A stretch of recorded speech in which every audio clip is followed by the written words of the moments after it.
I mean, if you don't have a large income, you will be most affected. We have been affected by a lot of climate catastrophes.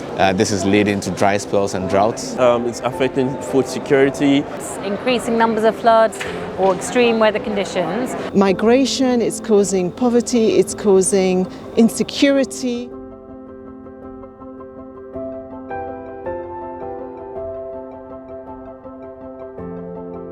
The COP is just a space where countries are trying to come together to act on climate, and they have to try to get to a consensus, which is why it makes it so hard, so difficult, so long.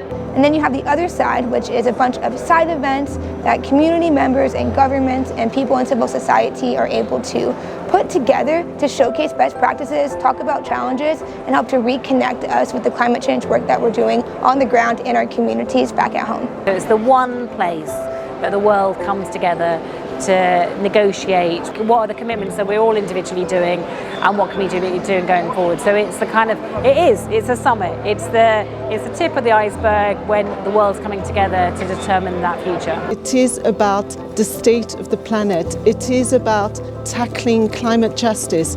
It is about tackling poverty. It is about tackling equality. Basically, from my country where I'm staying, we've had issues to do with floods. We are constantly being affected by droughts year in and year out. And this is not a Zimbabwean only kind of problem, but it's also an African kind of problem. Most economies are fueled by agriculture, and with the changes in climate, of course, and continuously increasing global warming, this is leading to dry spells and droughts in many areas, and in some cases leading to floods.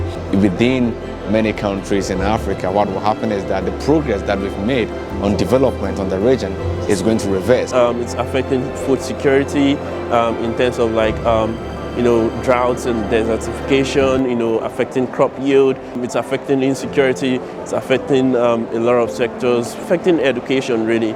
If you don't have a large income, you will be most affected, whether that's if you're a subsistence farmer, you'll be unable to grow the crops that you need to grow, or you may not be able to access the water you need to access to grow those crops, or you might not be able to afford the small ruminants or the animals that you need. It's causing mass migration, it's causing poverty, it's causing insecurity. Imagine just losing your home as a result of flooding, as a result of fires, and you've seen around the world the evidence of that.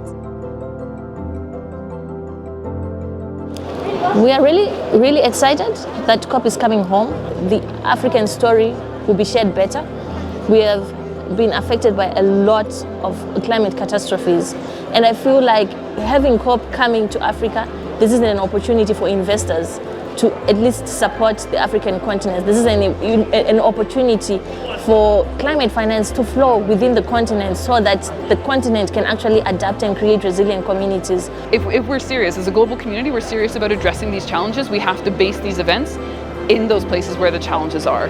So why not have it in Sharm ElShiekh? Why not have it in Africa? And I think if you want to see massive change on a massive scale quickly, it's going to come from a country like Egypt. For our brothers and sisters in Egypt who are Muslim and Christian and Jewish, look at your scriptures. You will find clear evidence that you are called to take action and to care for this planet that was entrusted to you by God, by Allah.